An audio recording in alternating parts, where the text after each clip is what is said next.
పెళ్ళైనా పండగైనా వేడుక ఏదైనా పట్టుచీరల ప్రత్యేక వేదిక వారాహి సిల్క్స్. తెలంగాణలో ఖాళీగా ఉన్న 2 రాజ్యసభ స్థానాల కోసం 2 అభ్యర్థుల పేర్లను ఫైనల్ చేసింది కాంగ్రెస్ పార్టీ. ఇక ఎమ్మెల్యే కోటా కింద భర్తీ కానటువంటి సీట్ల కోసం కూడా ఏఐసీసీ కోటా కింద అభిషేక్ మను సింఘ్వి, సీఎం రేవంత్ రెడ్డి సలహాదారుడు వేం నరేందర్ రెడ్డి పేర్లు ఖరారైనట్లుగా తెలుస్తోంది. ఇక ఈ మేరకు నామినేషన్ వేశారు 2 నేతలు. అభిషేక్ మను సింఘ్వి పేరు ముందే ఖరారైంది. గతంలో ఉన్నటువంటి ఆయన రాజ్యసభ సభ్యత్వాన్ని కూడా పొడిగిస్తూ కూడా రెన్యువల్ చేయటం జరిగింది. ఇక ఇప్పుడు 2వ సీటు ఎవరు అనే దాని మీద అయితే ఉత్కంఠ కొనసాగింది. అయితే దీనికి వేం నరేందర్ రెడ్డి పేరు ఖరారు చేసినట్లు ఈ మేరకు సీఎం రేవంత్ రెడ్డి సిఫారసు చేసినట్లుగా తెలుస్తోంది. ఇక వేం నరేందర్కు సీటు ఇప్పించేందుకు గట్టిగా ప్రయత్నం కొనసాగించాడు సీఎం రేవంత్ రెడ్డి. 2 రాజ్యసభ సీట్ల కోసం 16 మంది నేతల ప్రయత్నం అయితే కొనసాగింది. జాతీయ ప్రాంతీయ ప్రయోజనాలను సమన్వయం చేసిన వారికే కాంగ్రెస్ అధిష్టానం ప్రిఫరెన్స్ ఇచ్చి దాంట్లో భాగంగానే వేం నరేందర్ రెడ్డి పేరు ఖరారైనట్లుగానైతే మనకి వార్తలు అందుతున్నాయి. దీనికి సంబంధించిన డీటెయిల్స్ మా ప్రతినిధి సతీష్ని అడిగి తెలుసుకుందాం. సతీష్, ఇక 2వ స్థానం రాజ్యసభకు ఎవరు వెళ్ళనున్నారనే దాని మీద ఉత్కంఠ అయితే కొనసాగింది ఇన్ని రోజులు. ఇక దీని మీద ఉత్కంఠ వీడినట్లుగా తెలుస్తుంది. పూర్తి డీటెయిల్స్ ఏంటి? ముఖ్యంగా తెలంగాణలో ఖాళీ అవుతున్న 2 రాజ్యసభ సీట్లకు గాను సుదీర్ఘ చర్చల తర్వాత అయితే ఏఐసిసి కోటాకు సంబంధించి ఏఐసిసిలో ముఖ్యంగా మా సింఘ్వి పేరునైతే మరి ఖరారు చేసిన పరిస్థితి కనబడుతోంది.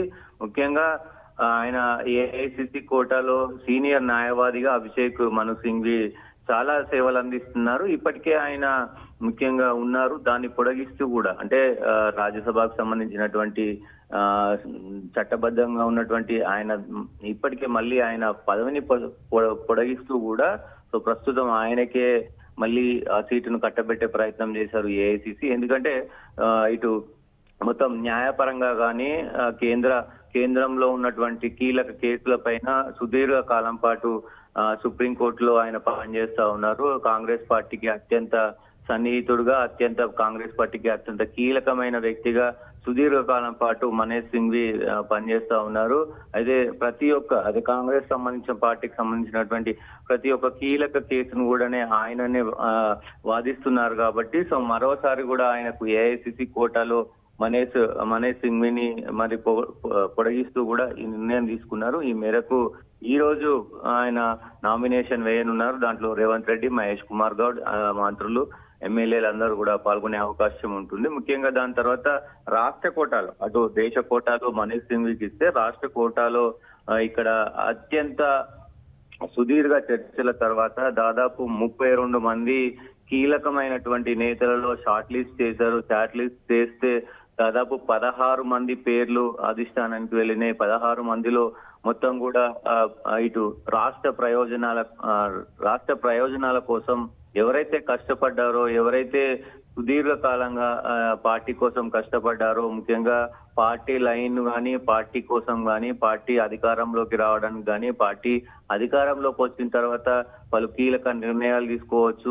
ఇట్లాంటివన్నీ కూడా జరిపిన వాళ్ళ పేర్లు అయితే ముఖ్యంగా రాష్ట్రం నుంచి ఏఐసిసికి వెళ్ళినాయి. ఏఐసిసితో మొత్తం కూడా సుదీర్ఘ చర్చల అనంతరం నిన్న మొత్తం కూడా రేవంత్ రెడ్డి ఢిల్లీలో ముఖ్యంగా ఆయన పంతా అయితే నెగ్గించుకున్నారు అని చెప్పుకోవచ్చు. ముఖ్యంగా దాదాపు సంవత్సరం ఈ 2 సంవత్సరాలన్నర మొత్తం సుదీర్ఘ ఈ పరిపాలనలో భాగంగా వేం నరేందర్ రెడ్డి ప్రభుత్వ రాష్ట్ర సలహాదారుడుగా ఉన్నారు.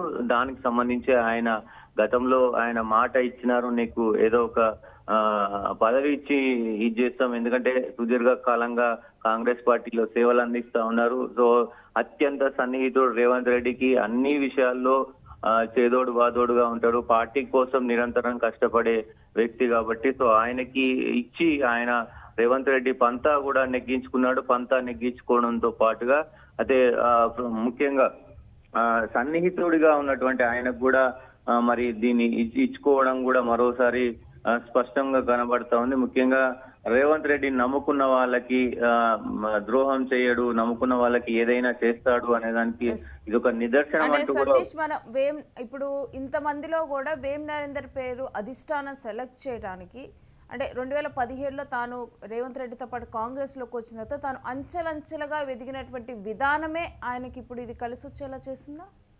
డెఫినెట్ గా ఇద్దరు ఒకేసారి 2017లో జాయిన్ అయిన తర్వాత రేవంత్ రెడ్డి ఎదిగిన తీరు, ఎందుకంటే రేవంత్ రెడ్డి కంటే కూడా సీనియర్ కాంగ్రెస్ లీడర్ గా కాకపోయినా మొత్తం రాజకీయంగా రేవంత్ రెడ్డి కంటే చాలా సీనియర్ వ్యక్తి. ఎందుకంటే టీడీపీలో పనిచేసిన అనుభవం ఉంది.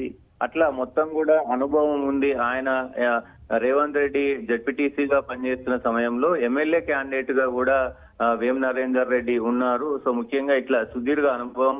సో వీళ్ళు కాంగ్రెస్ పార్టీలో జాయిన్ అయిన తర్వాత అసలు కాంగ్రెస్ పార్టీ తెలంగాణలో అసలు లేదు, ఉంటుందో లేదో, అసలు కాంగ్రెస్ పార్టీకి మనగడ ఉంటుందో లేదో అనుకున్న సమయం నుంచి 2023కి మొత్తం కూడా అధికారం తెచ్చే దిశగా వీళ్ళిద్దరు కష్టపడిన తీరు కావచ్చు, ఇవన్నీ కూడా పరిగణలోకి తీసుకుంటారు. మొత్తం అసలు తెలంగాణలో కాంగ్రెస్ పార్టీ పరిస్థితి ఎలా ఉండే, అధికారంలోకి ఎలా వచ్చారు, అధికారంలోకి వచ్చిన తర్వాత తీసుకుంటున్నటువంటి నిర్ణయాలు కావచ్చు, దాని తర్వాత సలహాదారుడుగా ఉంటున్నాడు, ప్రభుత్వానికి సంబంధించినటువంటి కీలకమైనటువంటి సలహాలు ఇవ్వడం కావచ్చు, ఇవన్నీ కూడా జరుగుతున్నాయి. కాబట్టి చాలా కీలకంగా మారింది. ఏఐసిసి కూడా ఆయన సేవలను గుర్తించి మొత్తం కూడా ఈ పదవి ఇచ్చినట్లు తెలుస్తా ఉంది. దీంట్లో ముఖ్యంగా రేవంత్ రెడ్డికి కొంత ప్లస్ పాయింట్. రేవంత్ రెడ్డి కూడా మరి ఆయన పంతా నెగ్గించుకున్నారు. ఎందుకంటే ఈ మధ్య కాలంలో జరిగినటువంటి అన్ని ఎన్నికలు కూడా మరి విజయం దిశగా పోయినాయి. సర్పంచ్ ఎన్నికలు కావచ్చు, మున్సిపల్ ఎన్నికలు కావచ్చు, అలాగే మొత్తం కూడా ఎన్నికలన్నీ కూడా పెద్ద ఎత్తున విజయం సాధించారు. కాబట్టి కొంత రేవంత్ రెడ్డి చెప్పిన దాన్ని కూడా సిఫారసు చేసిన పరిస్థితి అయితే కనబడతా ఉంది. సో ఈ మేరకు గాను ఈ 2 రాజ్యసభ సీట్లకైతే సస్పెన్స్ అయితే వీడింది అని చెప్పుకోవచ్చు. దాంతో పాటుగా ఇద్దరి ఎన్నిక కూడా దాదాపు మరి ఏకగ్రీవం అయ్యే అవకాశం ఉంది అని తెలుస్తుంది. మరి ఈ రోజు నామినేషన్ వేసిన తర్వాత దీంట్లోనే మనకి విహెచ్ పేరు వినిపించింది, జీవన్ రెడ్డి పేరు, వీళ్ళందరి పేర్లు కూడా కీలకమైనటువంటి వాళ్ళ పేర్లు కూడా వినిపించాయి. వీరు కూడా కాంగ్రెస్ పార్టీలో ఎప్పటి నుంచో ఉన్న వాళ్ళే, సేవలు అందించిన వాళ్ళే. అయితే వీళ్ళందరినీ కాదని వేం నరేందర్ రెడ్డిని సెలెక్ట్ చేయడానికి కానీ కారణాలేంటి? డెఫినెట్ గా మీరు అన్నట్టు చాలా మంది ఉన్నారు. అంటే పార్టీ కోసం సుదీర్ఘ కాలం పాటు పనిచేసిన వాళ్ళు, అంటే ఏఐసిసి స్థాయిలో పనిచేసిన వాళ్ళు చాలా మంది ఉన్నారు. 16 మంది. అది ఈ దీంట్లో ముఖ్యంగా 16 మంది ఉన్నారు. దాంట్లో జీవన్ రెడ్డి పేరు కీలకంగా వినిపించింది.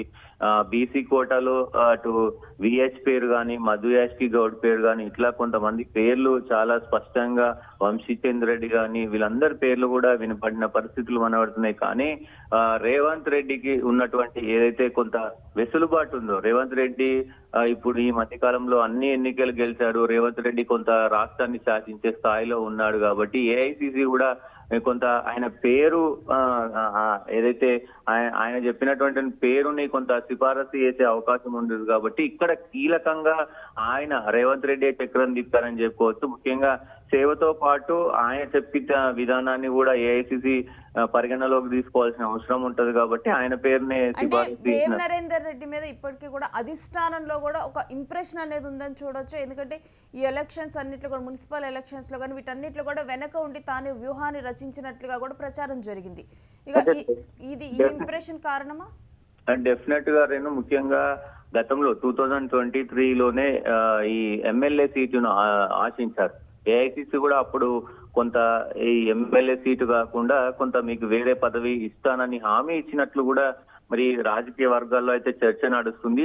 ఆ హామీ మేరకే సో ఇప్పుడు ఈ రాజ్యసభ సీటు అనేది ఇచ్చారనేది కూడా కొంత తెలుస్తా ఉంది. ఎందుకంటే 2023లో చాలా ఇది ఉండేది. అంటే ముఖ్యంగా ఒక్క ఎమ్మెల్యే స్థానానికే దాదాపు కాంగ్రెస్ పార్టీ నుంచి 3-4 ఆశావాహులు ఉండే పరిస్థితి కనబడింది. ఆ తరుణంలో అప్పుడు ఆ ఎమ్మెల్యే సీటును నిరాకరించిన పరిస్థితి కనబడతా ఉంది. దానికి అప్పుడు ఇచ్చినటువంటి హామీ మేరకే ఇప్పుడు ఈ రాజ్యసభ సీటు కూడా ఇచ్చిందని చెప్పుకోవాలి. దాంతో పాటుగా అటు ఏఐసిసి మొగ్గు చూపడం కావచ్చు, దాంతో పాటుగా కొంత రాష్ట్రంలో అన్ని ఎలక్షన్స్ గెలిచి ఊపు మీద ఉన్నటువంటి రేవంత్ రెడ్డి మాట కూడా వినే అవకాశం ఉంటుంది. కాబట్టి ఇట్లా అన్ని కలిసి వచ్చినాయి. దాంతో పాటుగా ముఖ్యంగా వేం నరేందర్ రెడ్డి సలహాదారుడుగా ఉన్నారు. ఇవన్నీ కూడా పరిగణలోకి తీసుకొని ఈ సీట్ ఇచ్చినట్టు తెలుస్తా ఉంది.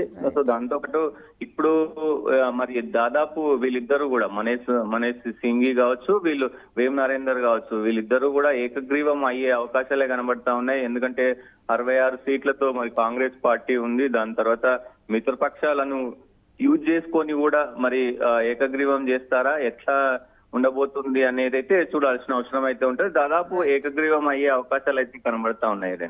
Thanks for the details Satish. ఇక రాజ్యసభకి ఇప్పటికే కూడా అభిషేక్ మను సింఘ్వి పేరు ఖరారు అయిపోయింది. తన స్థానాన్ని కూడా రెన్యువల్ చేయడం జరిగింది. ఇక ఇప్పుడు చూస్తే గనక వేం నరేందర్ రెడ్డి, ఎందుకంటే ఈ రెండో సీట్ మీద ఎవరు రాజ్యసభకు వెళ్తున్నారు తెలంగాణ నుంచి అనే దాని మీద కూడా ఒక ఉత్కంఠ కొనసాగింది. ఇప్పటి వరకు కూడా కాంగ్రెస్లో ఉన్నటువంటి సీనియర్ లీడర్ల పేర్లు, కాంగ్రెస్కి సేవలు అందించినటువంటి వారి పేర్లు, చాలా మంది పేర్లు కూడా తెర మీదకి వచ్చాయి. అయితే వీళ్ళందరిలో అధిష్టానం కసరత్తు చేసి ఎవరికి ఈ స్థానాన్ని ఇవ్వనుంది అనేది కూడా ఒక సస్పెన్స్ కొనసాగింది. అయితే దీంట్లో వేం నరేందర్ రెడ్డి పేరు ఖరారైనట్టు మనకి తెలుస్తోంది. ఇక అభిషేక్ మను సింఘ్వి, వేం నరేందర్ రెడ్డి వీళ్ళిద్దరూ రాజ్యసభకు వెళ్ళనున్నారు. వేం నరేందర్ రెడ్డి రాజ్యసభకు వెళ్తున్నారు. ఇక ఇప్పుడు కనుక అంటే దీంట్లో కీలకంగా మారిన అంశాలు కనుక చూస్తే వేం నరేందర్ రెడ్డి తాను కాంగ్రెస్ పార్టీలో 2017లో పార్టీలోకి వచ్చిన తర్వాత తాను అంచెలంచెలుగా ఎదిగిన విధానం, ఇక ఎలక్షన్స్ టైంలో కానీ వీటిలో కానీ తాను వ్యూహాలు రచించడం, పార్టీకి తోడ్పడటం, ఈ అన్ని అంశాలు దోహదపడినట్లుగా మనం అర్థం చేసుకోవచ్చు. ఇక సీఎం రేవంత్ రెడ్డి వేం నరేందర్ రెడ్డి పేరును సిఫారసు చేసినట్లుగానైతే మనకు అర్థమవుతోంది.